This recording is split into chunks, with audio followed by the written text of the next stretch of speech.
Sometimes the strongest walls are not made of steel or glass, but of fear, the fear of being hurt again. Christian Miller was a man who built his empire on silence, control, and numbers that never betrayed him.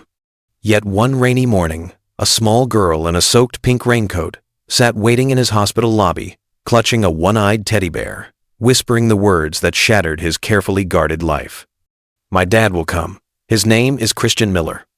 What happens when the past you ran from returns in the form of a child who believes in you without hesitation? This is not just a story about wealth or mistakes. It is about second chances, about finding love where you thought it was lost forever. Stay with us, because what unfolds next will remind you why hope is the most powerful truth of all. Subscribe now to the Retold Stories. Christian Miller stood in his penthouse as if he were the last man on earth. The floor-to-ceiling windows revealed the city of Seattle drenched in rain, each drop running like veins of silver against the glass. The skyline stretched wide, cold and untouchable, a world he could see but never truly enter. Behind him, untouched scotch caught the dim light, like amber trapped in stone. His phone buzzed again, the screen glowing with his mother's name, for the third time that morning. He dismissed it with the same efficiency he applied to mergers and contracts. Calls like that belonged to another life, a life that had ended almost 5 years ago when his younger sister overdosed in a dim apartment he had not stepped into since. That day had taught him a brutal lesson. People were unpredictable, fragile, disappointing. Numbers were different. Numbers behaved. They rose and fell according to rules you could learn, strategies you could control.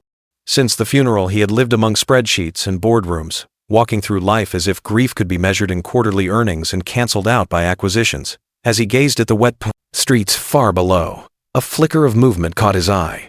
A young family darted across the park, the father lifting his daughter over puddles, while she squealed in delight, her bright red boots kicking at the sky. The mother laughed, holding her umbrella crooked, hair whipping loose in the wind. For a second, Christian's expression cracked. His lips pressed into a thin line, and he turned away quickly, as though the sight had struck too close, too deep. He would not allow himself that vulnerability. Meanwhile, in the lobby of Miller Private Care, a child no older than 6 sat quietly on a bench, her pink raincoat dripping onto the tiled floor. In her arms was a stuffed bear, worn down by years of love, one button eye missing, fur flattened from countless nights clutched in sleep. She did not cry. She did not fidget. She waited, steady and still, as if patience were the only language she had ever known. The receptionist leaned forward with practiced warmth. "Sweetheart, is someone here with you?" The girl shook her head slowly, raindrops clinging to her dark lashes. "No. But my mom said my dad will come. She told me to wait right here." The receptionist's smile faltered. "Do you know his name?" The girl's voice was calm, almost matter-of-fact. "Christian Miller. He owns this place." The words fell like stones into the quiet air. The receptionist froze, her fingers tightening around the desk. A security guard stepped closer, crouching to meet the child's gaze. "And what's your name, honey?" "Lily," she said, brushing back the soaked strap of her backpack. "Lily, Olivia Miller." The guard's breath caught. The resemblance was impossible to ignore, not just the name, but the certainty with which she spoke it. He reached for his radio, his voice uneven as he relayed the information upstairs. 32 floors above, Christian's intercom buzzed. His assistant's voice trembled. "Sir, there's a little girl downstairs asking for you. She says her name is Lily Olivia Miller." He frowned, irritation first, then hesitation. "Tell security to handle it. She says her mother told her to wait for her dad. She's wearing a hospital wristband, and, sir, it has your last name on it." The room grew still. For the first time in years, Christian faltered. He exhaled slowly, a sound heavy with dread. "I'll be down." The elevator ride was silent, his reflection staring back at him from the mirrored walls. Each floor seemed to drop away too quickly and yet not fast enough. The hum of the machinery, a hollow countdown to something he was not prepared to face. When the doors opened, the atmosphere shifted. Nurses whispered, Staff instinctively moved aside as the CEO walked through the lobby. His polished shoes echoed against the marble floor, each step deliberate, controlled until he saw her. The girl stood, small and fragile, hair plastered to her cheeks. Her raincoat clung to her like a second skin, her stuffed bear still caught in her grip. But her eyes, steady and wide, locked on him the moment he entered. And then, a flicker of light hope, belief, recognition crossed her face. She stepped forward, voice soft but certain. "You came. I knew you would." Christian stopped in his tracks. For years, he had built a life where every detail could be calculated, where emotion was a weakness he could not afford. Yet here, in the form of a child who spoke his name with absolute faith, his armor began to crack. He cleared his throat, voice rough. "Where's your mother?" "She said you'd come find me." He glanced at the wristband on her arm, reading the name that left no space for denial. Lily Olivia Miller, a name that carried both past and present, both guilt and truth. His chest tightened as he asked quietly, "Who is your mother?" "Olivia Hayes," she replied. Her small fingers squeezed the bear tighter. She used to smile a lot. Not so much now. The sound of that name hit him harder than any market collapse or hostile takeover. Olivia. The girl from college, the woman he had loved once, fiercely, before he convinced himself that ambition mattered more. The woman he walked away from when she told him she was pregnant, her voice steady despite the rain falling on both of them. He had chosen power over presence, numbers over love. And here, years later, was the proof of that choice, standing in front of him in a soaked pink coat. He staggered inwardly, though his expression barely shifted, his throat burned. "And your father?" he asked, though his voice already trembled with the truth he feared. She tilted her head, eyes unwavering. She said he was strong, quiet, always thinking, but he made a mistake and left. She said he'd come back when he was ready. Christian blinked, the words piercing straight through the walls he had built. "And what makes you think?" His voice broke. "That's me?" Lily's answer was simple, without doubt. "Because my mom doesn't lie. She told me my dad's name is Christian Miller. She said he would come, so I waited." The world seemed to tilt. He heard the distant hum of elevators, the shuffle of nurses, but it all receded into silence. All that remained was the unwavering gaze of a little girl who believed he was hers. For the first time in his carefully guarded life, Christian Miller had no defense, no script, no answer. Christian sat behind his desk, but for the first time in years, the numbers on the screen blurred. The city lights behind him, once symbols of power, felt like distant stars in a sky he no longer belonged to. His carefully structured morning calls with Tokyo, strategies for investors, deals worth billions were drowned out by the echo of a child's voice. Lily Olivia Miller. Each syllable pressed into him like a weight he could not shake. He leaned back, letting memories come that he had buried beneath. Success. Olivia Hayes, the woman who once made rainy afternoons feel like summer. He remembered the last time he saw her, her jacket too thin, her lips trembling as she stood in the doorway. "I'm pregnant," she had said, steady even as her hands shook. He remembered how he turned his back, how he told himself ambition came first, that love was a distraction he could not afford. He had walked away believing it was for the best, convincing himself she would find someone stronger, someone present. Now, years later, he realized the truth had a name, a face and eyes that mirrored Olivia's. Lily. His assistant entered with a manila folder. He did not remember asking for it, but inside lay the confirmation he feared. Olivia, 34, once a nurse, now diagnosed with congestive heart failure, limited mobility, dependent on hospital care. Next of kin, Lily Olivia Miller. He pressed the folder shut, his chest aching. This was no accident, no coincidence. This was the consequence of every choice he had made. That evening, he found himself at Mercy General, a hospital that carried the scent of bleach and weary resignation. It was not like the private facilities his company funded, where glass walls and polished floors created the illusion of invulnerability. Here, the halls were lined with posters curling at the edges, vending machines humming in corners, and people waiting more than they healed. Lily walked beside him, her small hand clutching his without hesitation, guiding him down corridors as if she belonged to this world of faded tiles and buzzing lights. "She's in here," she whispered, stopping at room 12. Christian hesitated at the threshold. The woman on the bed was both familiar and changed beyond recognition. Olivia's skin was pale, her dark hair tangled against the pillow, wires and tubes tethering her body to machines that hummed and blinked.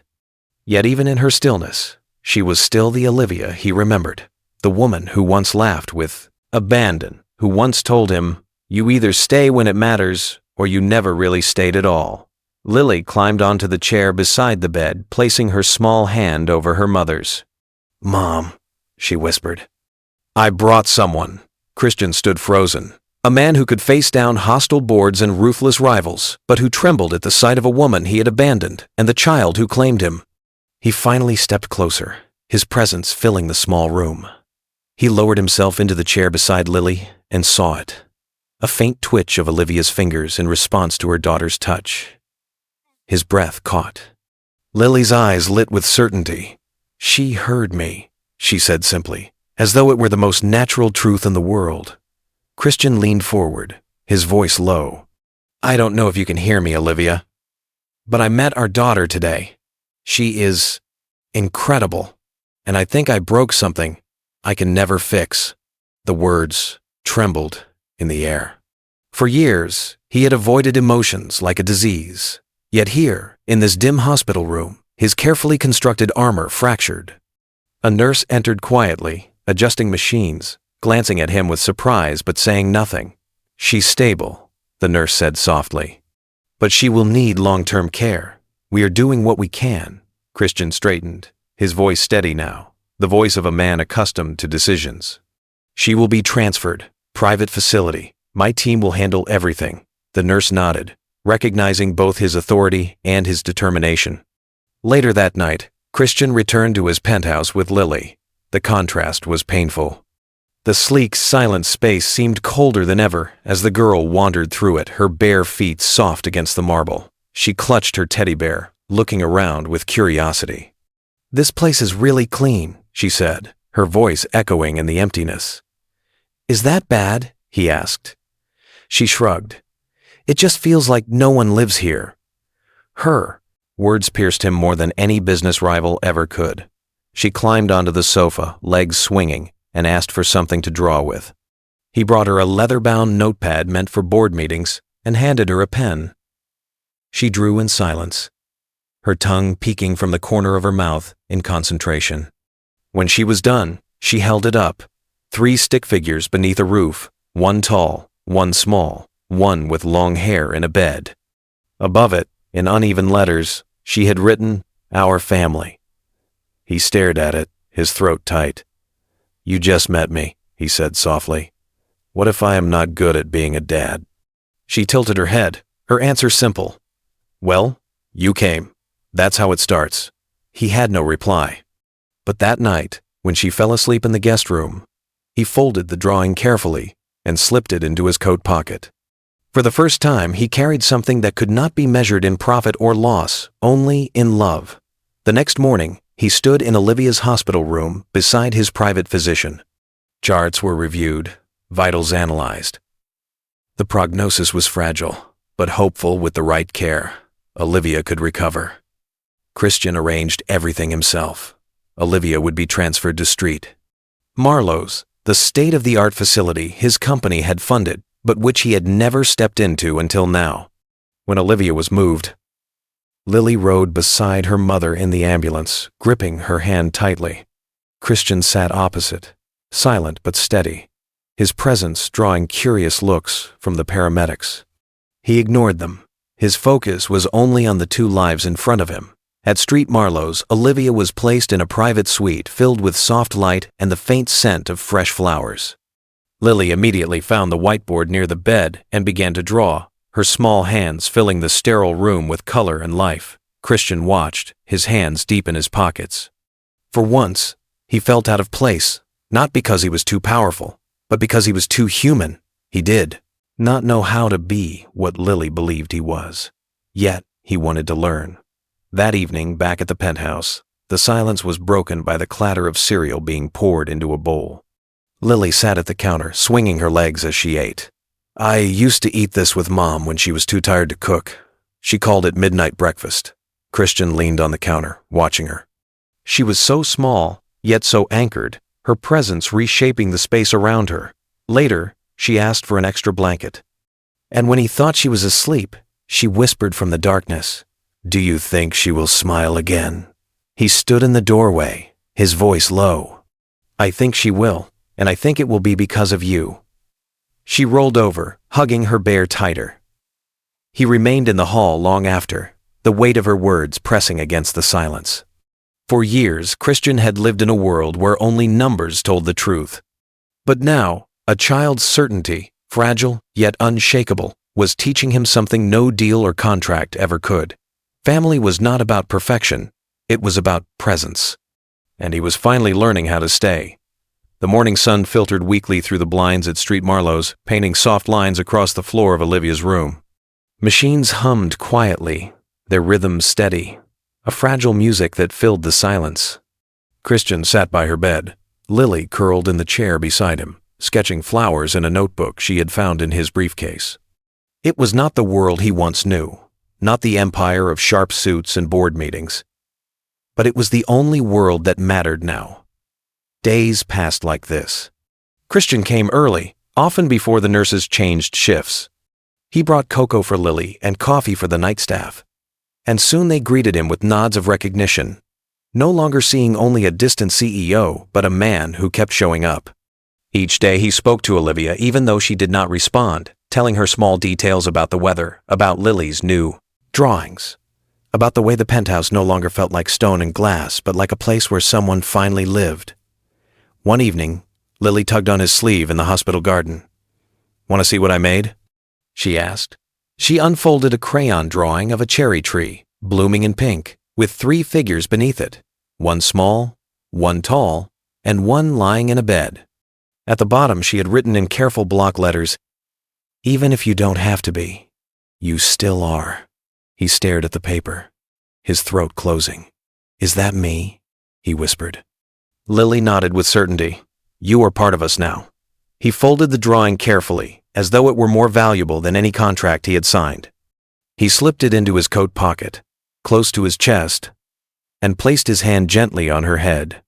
He said nothing, but inside he felt something shifting, a wound he had hidden for years finally beginning to heal. Then came the morning. Everything changed. Christian had stepped out briefly for a call, but when he returned, Lily was by the window, clutching her mother's hand. Olivia's fingers twitched, her eyelids fluttered. Lily gasped, her voice trembling. "Mom, it's me. I'm here." Christian froze, unable to breathe. Slowly, painfully, Olivia's eyes opened. They were hazy, unfocused, but alive. Her gaze found Lily first, her lips parting in a whisper that sounded like a prayer. "Lily." The little girl burst into tears, climbing onto the bed to wrap her arms around her mother. Christian stood rooted at the foot of the bed, his chest pounding as Olivia's gaze turned to him. Recognition came slowly but surely. "Christian," she said, her voice weak but certain. He stepped forward, falling to his knees beside her. "I'm here," he said, his hand finding hers. "I did not stay before, but I am staying now. I will not leave again." Tears slipped down her cheeks as she whispered, "You stayed." The nurses rushed in, doctors checked vitals, but Christian and Lily barely noticed. For them, the room had shifted, the air charged with something more powerful than fear. Olivia was awake. Against every doubt, every regret, she was still theirs. The days that followed were fragile but filled with hope. Olivia gained strength slowly, sitting upright with help, smiling faintly at Lily's jokes. The color returned to her cheeks, and with it a light in her eyes that Christian had not seen in years. One afternoon, Lily braided her mother's hair while Christian stood at the window, watching them with a quiet awe. Olivia laughed softly at Lily's crooked work, and the sound filled the room like sunlight. Christian arranged everything for her recovery.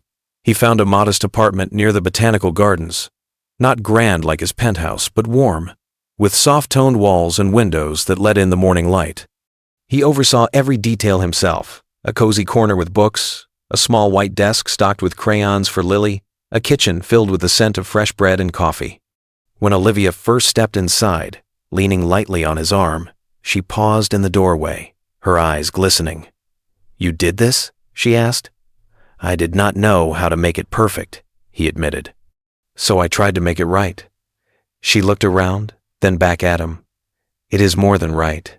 It feels like home." The apartment soon filled with the rhythm of small things. Lily's drawings taped to the refrigerator, a pink toothbrush beside Christian's sleek one, socks forgotten under the table, the stuffed bear resting on the couch as though it had always belonged there. Saturday mornings brought pancakes that looked nothing like pancakes but made Lily laugh until her stomach hurt. Evenings ended with stories, with Coco, with Olivia resting on the sofa while Christian read aloud from books he had never imagined he would hold. One night, as Lily drifted to sleep, she whispered, "Do you think everything will stay like this?" Christian smoothed her hair gently. "Things will change," he said honestly. "But some things I will protect with everything I have. Like you and your mom." Her small fingers squeezed his hand. "I am glad I came to your office," she murmured. "So am I," he whispered back. "You changed everything." Weeks passed. Olivia grew stronger, able to walk short distances with Christian's steady arm at her side. Lily began calling him Dad without hesitation, and each time the word landed like a promise he had longed for but never believed he deserved. He learned how to braid hair, badly, how to make cereal at midnight, how to laugh at a joke about a teddy bear being too stuffed for dessert. He learned that family was not about what he missed before, but about what he chose now. One afternoon he walked into Lily's room and found a new drawing on her desk. A house, a tree, 3 smiling figures, and a bright yellow sun spreading across the page. At the bottom she had written, "Our home." A tear slipped down his cheek before he even realized it. He folded the paper carefully, placing it beside the others he carried in his coat pocket. They were not drawings to him. They were contracts, vows, reminders of what truly mattered. That night, he stood on the balcony with Olivia, the city lights glittering beyond. "Do you regret it?" she asked softly. "I regret every day I did not try to find you," he said. "Every birthday I missed, every smile I never saw. But I do not regret being here now. I will never regret choosing this." She leaned against him, her head resting on his shoulder. "Then do not stop," she whispered. "I will not," he promised. The next morning, he walked Lily to school, her hand wrapped tightly in his. She wore her sparkly sneakers, her pink lunchbox swinging at her side. Before running through the gate, she looked up. "Will you be here when I get back?" He bent down, meeting her eyes. "I will be right here, always, as." She ran toward her classmates. Christian stood at the gate, watching her disappear into the crowd. For the first time in years, he felt whole, as though the life he had abandoned had waited patiently for him to return. When he came home later, Olivia was sitting by the window, sunlight warming her face. She looked up at him, and for a long moment, they said nothing. Then, with quiet certainty, she whispered, "Welcome home." Christian smiled, a smile that reached into the deepest part of him, healing wounds that had once felt permanent. He walked toward her, toward the life he never thought he would have, and for the first time he knew he was exactly where he belonged. There are stories that entertain us, stories that distract us, and then there are stories that remind us who we really are. This is one of those stories. A man who thought success could shield him from pain, who believed numbers were safer than love, discovered that the one thing he had feared most, connection, was the very thing that saved him. Christian Miller did not just find a daughter. He found a reason to stay. He found a reason to fight for something greater than profits and skyscrapers. Think about it. A little girl, soaked by rain, sitting alone in a hospital lobby, waiting with the kind of faith only a child can hold. She believed in her father, even when the world gave her every reason not to. That belief cracked open the heart of a man who had spent years pretending he had no heart at all. And through her unwavering trust, he became the man he was always meant to be. This is not simply a tale of reunion. It is about redemption. It is about second chances, the kind that come when you least expect them, when you are least prepared, but most in need. It is about a woman who carried the weight of abandonment and illness, but never let bitterness define her. It is about a child who saw past mistakes and only held on to hope. And it is about a man who realized that staying, truly staying, is the greatest act of courage any of us can offer. Maybe you see yourself in Christian, the person who ran, who hid behind work, who believed achievements could replace love. Maybe you see yourself in Olivia, the one who carried the burden alone, who kept moving forward despite heartbreak. Or maybe you see yourself in Lily, the soul who believes even when others cannot.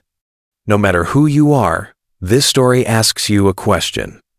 What do you still have time to make right?